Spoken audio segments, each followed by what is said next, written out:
அதே மாதிரி ஜீவனாம்ச உரிமை, அந்த பெண்ணை சட்டவிரோதமாக காவலிலே அடைத்து வைத்திருந்தால் மீட்கக்கூடிய உரிமை, பெண் கைதிகளை பெண் விசாரணை கைதிகளை பெண் காவலர்கள் தான் விசாரிக்கக்கூடிய உரிமை, பெண் மருத்துவர்கள் தான் பரிசோதனை செய்யக்கூடிய உரிமை, இது எல்லாமே கொடுக்கப்படும். இது போக பெண்ணை மானபங்கப்படுத்துதல், பெண்ணை கேலி செய்தல், இதெல்லாம் latest SMS, internet, cyber crime. சைபர்னா கொஞ்சம் வந்து நமக்கு போனே யாருமே கிடையாது. போன் இல்லாத ஆட்கள் யாரும் இருக்க மாட்டேங்கிறாங்க. செல்போன் இல்லாத செல்போன் மூலமா கணவன் இருப்பாங்க. அந்த பெண்மணியை தவறான முறையிலே இழிவாக பேசுதல், உணர்ச்சியாக.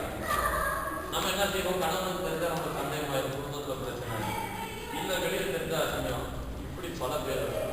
அதற்கு 10 லட்சம் ரூபாய் அபராதம், கிட்டத்தட்ட 10 ஆண்டுகள் கடுங்காவல் தண்டனை சட்டத்தில் cyber crime ITI section 67B அதில் தெளிவான சட்டத்தை கொடுக்கப்பட்டிருக்கிறது. ஆனாலும் புகார் கொடுப்பதற்கு யாரும் திருமணம், அதாவது திருமணம், குடும்பத்திலே திருமணமான 5 பெண்களிலே தினசரி 3 பெண்கள் வன்முறையால் பாதிக்கிறார். திருமணமாகாத 5 பெண்களிலே தினசரி 2 பெண்கள் பாதிக்கப்படுகிறார். ஒவ்வொரு 54 நிமிடத்திலும் ஒரு பெண் பாலியல் பலாத்காரத்திற்கு ஆளாகிறார். ஒவ்வொரு 1 மணி நேரமும் ஒரு பெண் வரதட்சணை கொடுமையால் ஒரு இடத்திலே தீயிட்டு கொடுக்கப்படுகிறார். இதுதான் நடக்கக்கூடிய கிட்னாப்பிங். இப்போ ஆள் கடத்துதல், 13 வயசு பொண்ணு ஆசவார்த்தை போட்டி கூட்டு போய் திருமணம் பண்ணன்னு சொல்லி வைக்கிற குழந்தை இருக்கிறது. இதெல்லாம் சாதாரண விஷயமாக. அதனால வந்து பிசாசு வகை தேடி அலைகிறான்னு சொல்லுவாங்க. அது மாதிரி எந்த சூழ்நிலைகளிலும் எல்லா இடங்களிலும் நாம் தான் கேர்ஃபுல்லாக. உரிமைகள் இருக்கலாம், எல்லா விதமான இது இருந்தாலும் அதை எப்படி பெற வேண்டும் என்பதற்கு நீங்கள் ஒவ்வொரு துறையிலும் மக்கள் சாசனம் என்பதை அதை தகவல் உரிமை சட்டத்தின் மூலம் நீக்கிறார். தகவல் உரிமை சட்டத்தின் மூலம் எனக்கு வந்து இந்த டிபார்ட்மெண்ட்ல என்ன சார்ட்டர் இருக்கு, எனக்கு அதை தாருங்கள் சொல்லி, அந்த மக்கள் சாசனத்தை தாருங்கள் சொல்லி நீங்கள் கேட்டால் அந்த உரிமை கிடைக்கும். இதெல்லாம் வந்து முக்கியம். இப்போ நான் என்ன சொல்றேன், நீங்கள் கேள்வி பதிலாக கேட்கின்ற பட்சத்திலே உங்களோடு நான் உங்களுக்கு என்னென்ன சந்தேகங்கள் இருக்கிறதோ அதை நீங்கள் கேட்கலாம். நம்ம இருக்கா இல்லையா?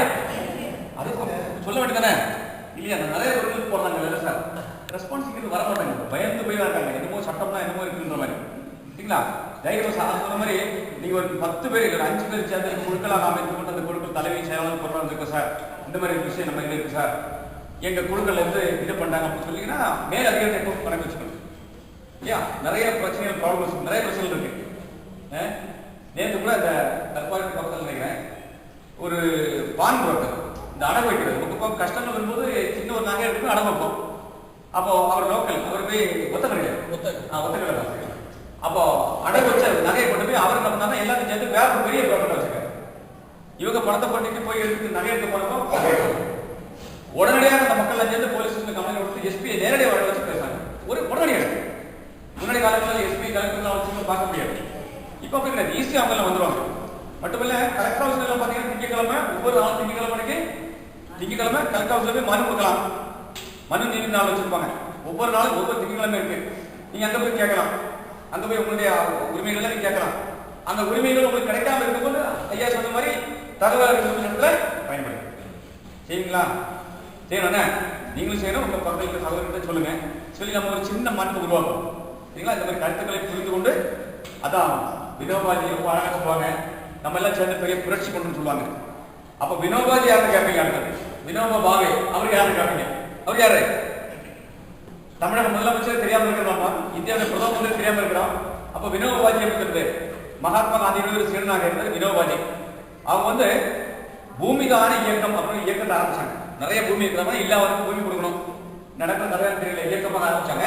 அந்த வினோபாஜி ரொம்ப அழகா சொன்னாங்க, நம்ம எல்லாம் பெரிய புரட்சி பண்ணணும்னு சொன்னாங்க. பெரிய பெரிய புரட்சிகளை ஏற்படுத்தணும்னு சொன்னாங்க. என்ன புரட்சினா, உங்களை மாதிரி மௌன புரட்சி கிடையாது, மௌனமாக இருந்து புரட்சி பண்றது இல்லை, புரட்சி பண்ணணும்னு சொன்னாங்க. என்ன சொன்னாங்கன்னா, கருத்துக்களை புரிந்து கொண்டு ஏற்றபின் மனிதருக்குள் ஏற்படும் மாற்றமே புரட்சின்னு சொல்லியிருக்காங்க. ரொம்ப அழகா சொல்லியிருக்காங்க.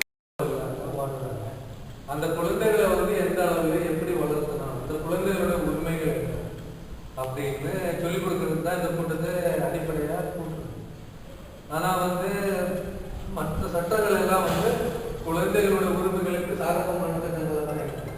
குடும்பத்திலே அமைதி இல்லைனாக்கா புருஷன் மனைவி வந்து சண்டை போட்டிருந்தாங்கன்னா குழந்தைகளுடைய வாழ்க்கையிலும் படிப்புல தான் நல்லபடியாக இருக்கிறது.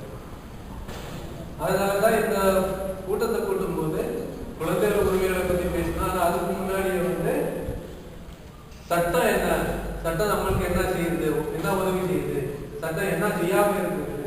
இப்போ சார் சொன்ன மாதிரி காவல் நிலையத்துக்கு போனாங்க நிறைய கொடுமைகள் நடக்குது, இதெல்லாம் எப்படி சமாளிக்கலாம் அப்படின்னு சொல்லிட்டு பேச வேண்டிய சூழ்நிலை இருந்ததுனால சாமித்துறை சார் அவர் கூப்பிட்டு சரி உங்கள்கிட்ட பேசிக்கலாம் அப்படின்னு. சார் சொன்ன மாதிரி ரொம்ப பிஸியான ஒரு நபர், ஒருவேளை நம்ம எல்லாம் போய் பேசி கூட கான்டாக்ட் பண்ணலாம், சார் கான்டாக்ட் பண்ண முடியும் இந்த மாதிரியான சந்தேகத்தில் இருக்கிறோம்.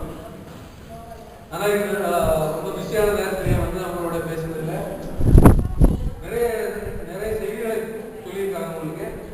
நீங்க வந்து இதெல்லாம் வந்து உங்களுக்குள்ள மட்டும் வச்சுக்கிறது கூட. சார் சொன்ன மாதிரி 40 பேர் இருந்தாலும் எத்தனை பேருக்கு போய் இந்த செய்தி சேரணும்? 400-800 பேருக்கு போய் சேரணும். நீங்க கொஞ்சம் சின்ன கூட்டமா இருந்தா கூட சார் சொன்னது வந்து கிட்டத்தட்ட 40 பேருக்கு இருந்தா கூட இந்த 40 பேர் போய் குடும்பத்தில் இருக்கிறவங்க, கிராமத்தில் இருக்கிறவங்கள்ட்ட போய் இந்த செய்திகள் எல்லாம் சொல்லணும். அப்பதான் சார் வந்து பேசுனதுக்கு ஏதோ அர்த்தம். இல்லைன்னா சார் வந்து 40 பேருக்கு கேட்டோம் சொன்னோம், நீங்க வந்து கேட்டதும் கேட்காத மாதிரி போயிட்டாங்க ஒரு பிரயோஜனம் இருக்கு. ஆனா நீங்க போய் ஒரு 400 பேருக்கு தான் சொல்லும் போதுதான் சார் சொன்னதுக்கு ஏதோ அர்த்தம் இருக்கும். சாருக்கு ஒரு மகிழ்ச்சியாது, நம்மளுக்கு ஒரு மகிழ்ச்சியாது. சரி, இவ்வளவு நேரம் நம்மளோட நல்ல செய்திகளை கொடுத்ததுக்கு சாருக்கு நன்றி சொல்றேன். உங்களுக்கு